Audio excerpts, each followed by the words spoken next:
You said your father is a detective, or was a detective, and knowing who you are and what you've discovered, how have your discussions gone with him, and why is he still an atheist? Oh gosh, we're going to be here all night with this one.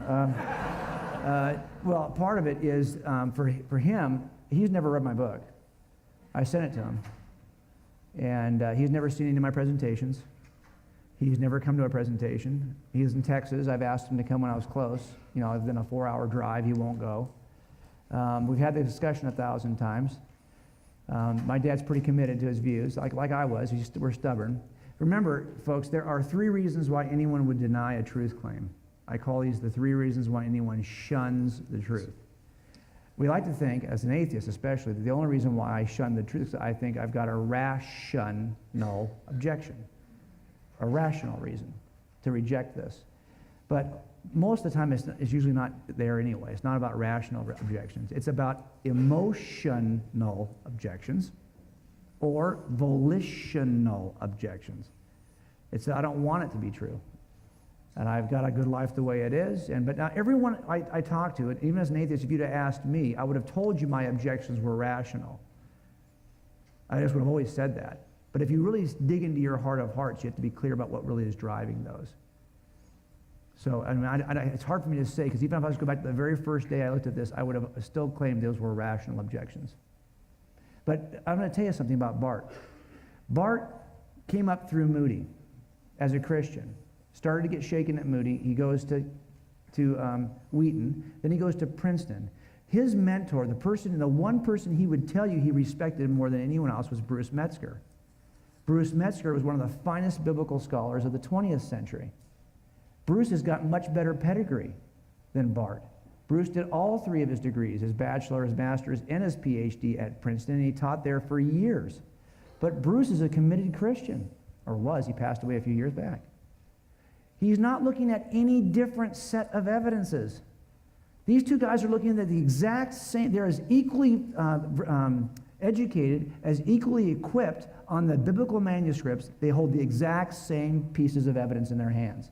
Yet one is a committed Christian and one is not. There's always something more than just the evidence. And that's why jurors, we have to really take some time with our jury selection, right, to make sure that there's not something there that we didn't catch that would prevent them from making a decision anyway. And the other side's doing the same thing, believe me. We're both trying to make sure that the people we put on the panel are going to be relatively fair. Now, as far as my dad goes, I mean, we have this conversation a lot. He's getting older now. He doesn't want to talk about it usually. And since he's never read the book, I sent him a copy of the book. I said, Dad, you led me into law enforcement. Let me lead you to Christ. And I sent the book to him.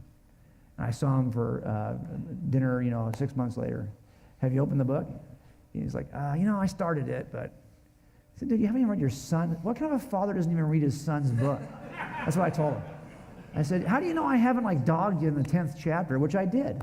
You should probably read it to see what I said about you. He said, I'm going to get to it, So he calls me over the summer last year. He's having heart problems. He's going to the hospital, and he says, I'm going to want you to know I'm on the way to the hospital. I'm either going to do a bypass or they're going to do I'm not sure what they're going to do yet. I said, oh, dude, you're calling me because you think you're going to die on the operating table, huh? Like you're trying to get a last conversation in here. He says, well, I just want to make sure I say something to you before I go. And I said, well, dude, you can't call me on the way to the hospital and not have the conversation we're about to have, right? So we had another 30-minute conversation about this, and finally he said, stop. Okay, enough. Tell you what, when I get on the table, I'll give it some thought. When I get on the table. So he's just, it's not that he doesn't know. It's not that we haven't had this conversation. We have. What happened that caused you to move from cynic to really investigate the claims of Christ?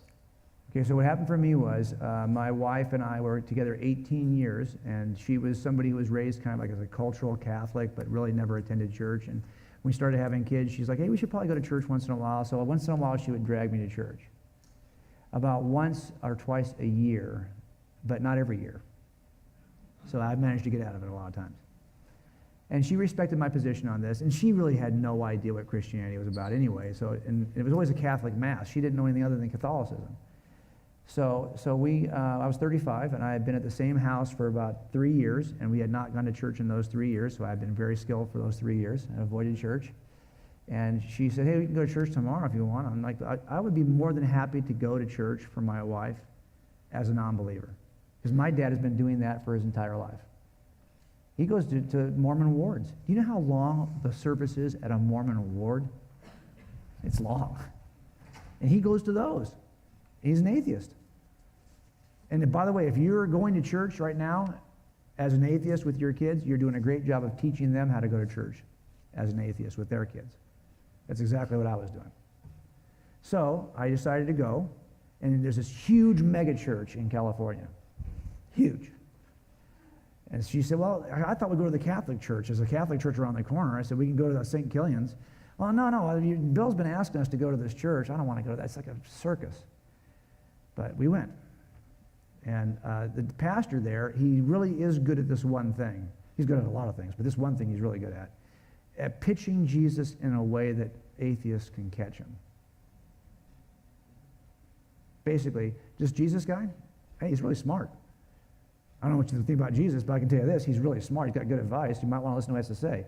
As an ancient sage, you won't find anybody better than Jesus. You know, Buddha, I don't care who you're talking about, Baha'u'llah, whoever it is, Jesus has got his chops. You should go check him out because he's got some things to say.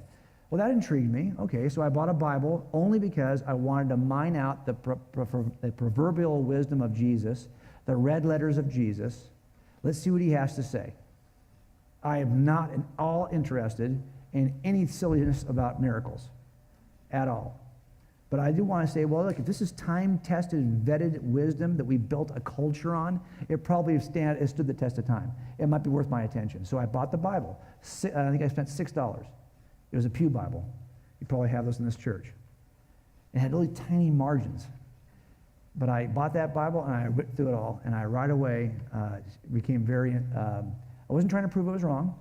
I wasn't trying to prove it was right.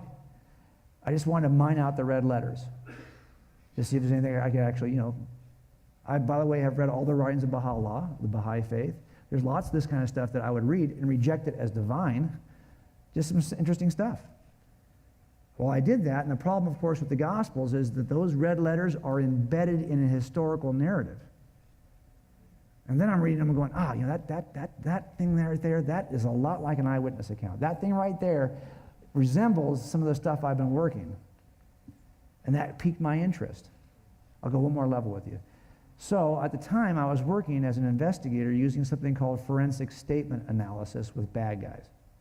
We'd get them in custody the day after a murder, give them a piece of paper, one-sided, 24 lines, give them an ink pen. You have as much time as you want, but you can only use one side of the paper. I want you to write down everything you did yesterday on the day of the murder, from the time you got up in the morning to the time you went to bed. Here you go. Can't turn the paper over. Well, heck, now they're going to start writing this stuff out, right? Everything they did. But they only have 24 lines. If they've been up for 12 hours, that means they're going to get 2 lines per hour. Well, sometimes they're going to spend 6 lines describing 10 minutes of activity. Sometimes they'll skip over 4 hours of activity and I haven't mentioned it at all. I can usually tell by how they use personal pronouns, how they use tensed verbs, a lot of other things they teach you. I can usually tell if he was trying to deceive me and what time of day he was trying to deceive me about. So I thought, what if I applied this technique to the Gospel of Mark? I wanted to apply it to some gospel, and I couldn't figure out which one to apply it to. But then when I heard that Papias said that Mark's gospel was written underneath Peter in Rome, I thought, okay, here we go. Now we can test a gospel, because this gospel should have Peter's fingerprints in it in a way that no other gospel has, right? After all, Mark allegedly wrote it from Peter. I can use forensic statement analysis to see if Peter is hidden in there. Turns out he's hidden in there. It's little stuff, it's like, you know how stupid Peter is in the Gospels, right? He's always saying something stupid. Read through Mark's Gospel. He says much less stupid stuff in Mark's Gospel. Oh my gosh. He looks like a genius in Mark's Gospel, okay? As a matter of fact, even when he says something stupid in Mark's Gospel, Mark will say, then Peter said this stupid thing, and all the other disciples agreed. I'm not kidding. Check it yourself. I'm thinking, really? There's 2 Gospels where where Jesus is walking on water, right? Right? And what happens? Peter sees him walking on water. What does he do? Jumps out of the boat. walks over to Jesus, starts to sink, and he's kind of scolded by Jesus. Oh, you have little faith, in front of all of his buddies in the boat. That doesn't happen in Mark. That happens in Matthew. Mark, he doesn't even get out of the boat. Doesn't mean he's lying. We all have a way of telling our story from our perspective. So I wrote a whole chapter on this in Cold Case, but that was one of the processes I went through in just trying to get a grasp on whether I could trust these documents were really eyewitness accounts. And if you spend me like, in the end, I can share my process with you, but it doesn't mean you're going to buy it. You do your own process. What I really hate is when we don't do any process and we just sit entrenched without even looking. Or we just accept what some knucklehead like me or somebody online wrote. Don't trust me. Don't trust Bart. Don't trust any of us.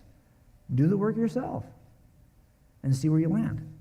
I'm pretty comfortable with it. I don't ever worry about my own kids. I just know if you do this work, if you do the work on your own, you're going to end up over here.